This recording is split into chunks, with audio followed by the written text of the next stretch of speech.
so stop tweaking. Yeah. Everything she got on her own. Never needed nobody else. Now she all alone. Got her own car, crib, job. Yeah, she real grown. If you need some company, then just hit my phone. Hey y'all, so this video is going to be a little different from my normal videos.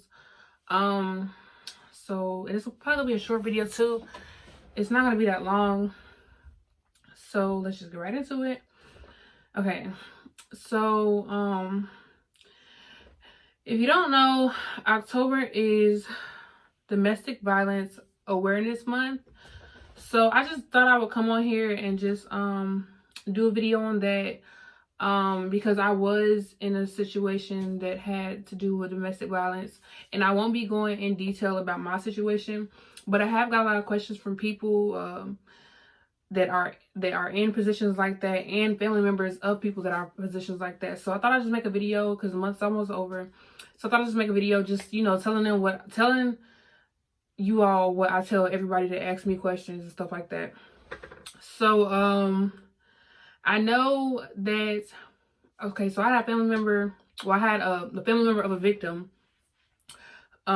She reached out to me, you know, she was just asking me, like, you know, as a family member, like, how do you, like, she asked me, what could she do to help her family member get out of that situation, and what was the breaking point?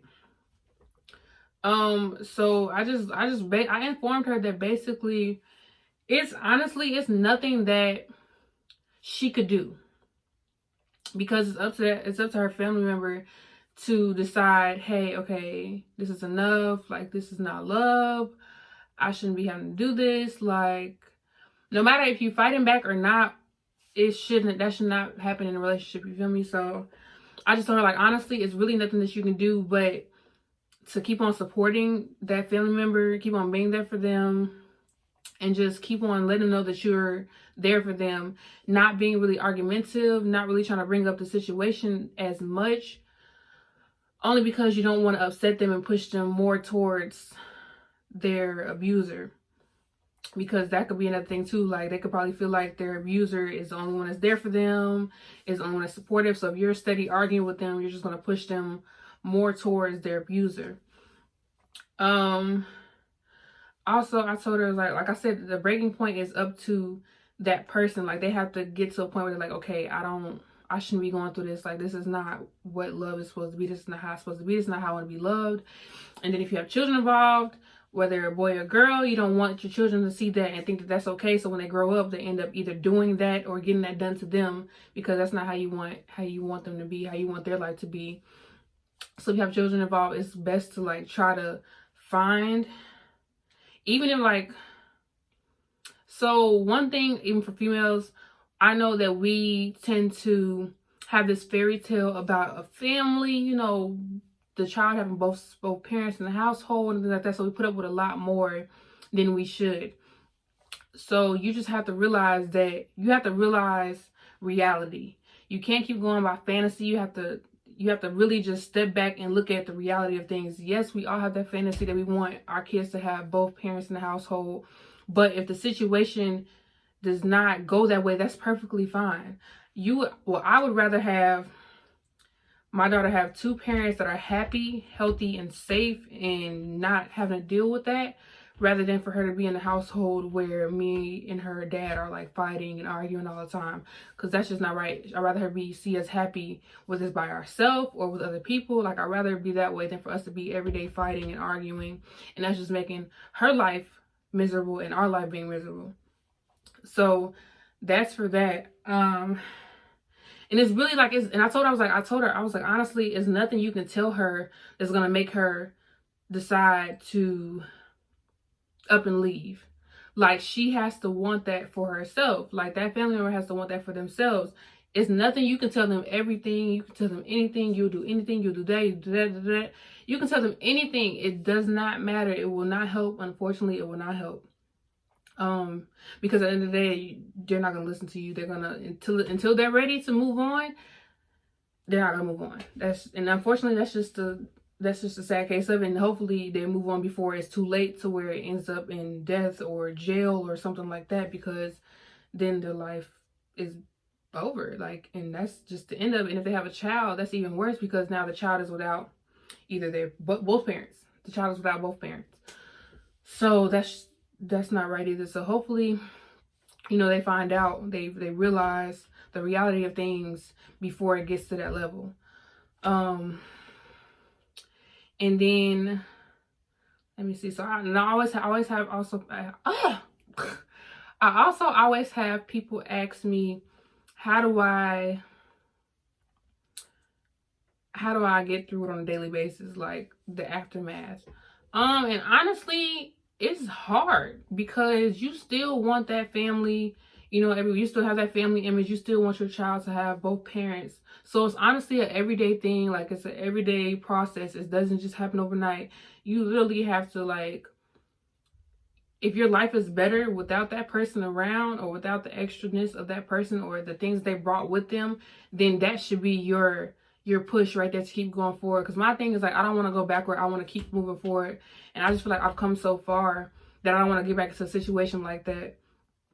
So that's really what keeps me going every day. It keeps me from going back to bad habits. Keeps me from, getting back into a situation like that. And then, like I think I said at the beginning of the video, even if you fight back, that is still a domestic violence situation. You should not have to be fighting physically with even emotionally, you should not be fighting, period, with your partner, because that's not how relationships are supposed to be. That's not how things are supposed to go. So if it's like that, things need to change. And if they don't change, then you need to make that change for yourself. Because so many young girls are dying from abusive relationships that they just couldn't get out of. And it's just so much more to life. And I just think about how young I am and how young all these girls are. Like, they just have so much more life to go through. And it's like, I know we be scared to freaking to start over, but what's wrong with that? What's wrong with change? Yes, it's scary. But it's like, what's your happiness really worth? You feel me? Like, what's your happiness really worth? Because I'm pretty sure you're not happy all the time. Like, you're not happy in an abusive relationship. Yeah, you might have that few moments of happiness, but then when things go wrong, then what? You know what I'm saying? So it's like, what is your happiness really worth? Is it worth your life? Like, what is your happiness really worth? Is your comfort, comfortability? Is you being comfortable worth more than your life? Like, just because you're comfortable don't mean anything. Comfortable is, you should not be comfortable at any stage in your life. You should be uncomfortable. Uncomfortable means growth is happening, means you're changing, means you're forming, means you're developing. So if you're comfortable in a situation, that's not good. That means you're not doing something that you're supposed to be doing. So yeah, this video is not gonna be long, because it's like I'm just going off the top of my head from what people have asked me, and what, like, just what people have asked me. And that's just a few things that I've gotten. And just advice to ladies in that situation. Like I said, you just have to see the reality of things. Like, you have to see things for what it is. Yes, we have this image of the way people are in our heads and how they can be, and us as women tend to visualize how things could be. We tend to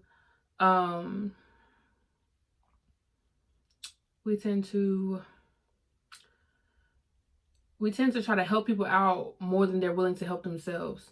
And we tend to give excuses. We tend to just do a lot of things in order to hinder that person from either getting the help that they can, or growing out of this situation. So yeah, that's just things that us women have to stop doing. We have to really just see things for what it is, and just take it as that. Like, you just stop making up these fairy tales, and just really look at life like for what it is, and just make your decisions based off that life that you're living right now. Not the fairy tale life you want to live, not the fairy tale life you thought it could have been, but the actual, or what it was, but the actual life you're living in that moment. And that's really it. Like, that's really how you get through it. You just take things for what it is, and you realize this is not for you. This is not what you wanted. This is not what you signed up for. This is not how you want to live your life. And we're young. Like, we have so much time to we have many more mistakes to make. You know, this is just a stepping stone for our growth, for our testimony, for you to be able to speak like how I'm speaking and, you know, giving people advice, for you to be able to speak on situations and possibly help somebody else, because you never know what somebody's going through. And you never know how you react to things can help them get through what they're getting through. Like, I had some people tell me like, oh my gosh, I never knew you was going through this stuff. Like, it's just crazy how we never knew and you just act like everything was okay. And I just, you're what do they say in the army? They tell me I'm very transparent. It's another word that they say that I'm very, and I can't think of the word, but it just has to do with how I don't let a situation affect my mood, my work, anything. Like, it doesn't, you can't even tell I'll be going through stuff. I can't think of the word. Oh, and they always say this, like every person I meet in the military, they always say I'm this word, and I can't even think of the word. But yeah, so just reach out, and if you're a friend of somebody that's in an abusive relationship, just don't even try to argue with them. Don't try to bring it up. If they don't want to bring it up, then don't even do it.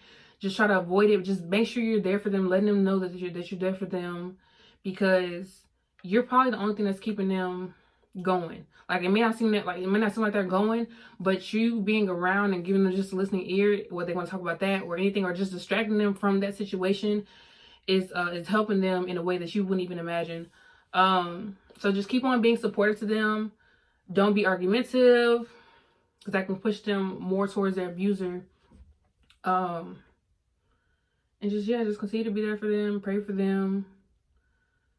Try to have them do things to get their mind off of the situation. And as a mother with a child and you know, single, I know it's scary and everything, but you can't be scared to do things in life, especially not when it's life or death. You feel me? So you just gotta take that jump and just keep it moving. And then you gotta think about it. If it's for you, it will be for you. No matter if y'all separate now, y'all get back together later on, it doesn't matter. If that person is for you, one, they won't abuse you, and two, they'll, like, you end up being together if that's really what it's meant to be. But I believe that God gives people signs, and people just like to ignore them. Like, I know for me, I knew I had signs. Like, now looking back, I had signs, but I just ignored them because, you know, you love somebody so much.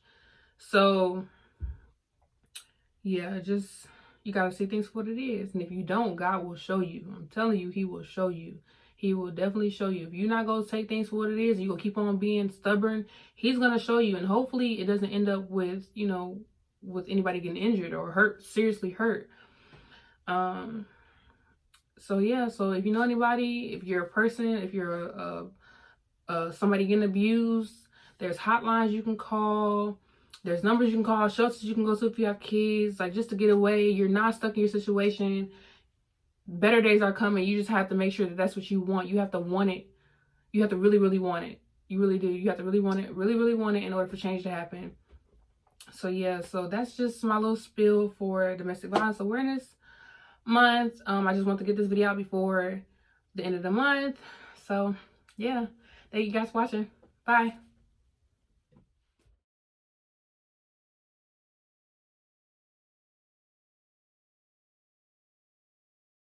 You want mine too, so stop tweaking. Yeah. Everything she got on her own. Never needed nobody else. Now she all alone, got her own car, crib.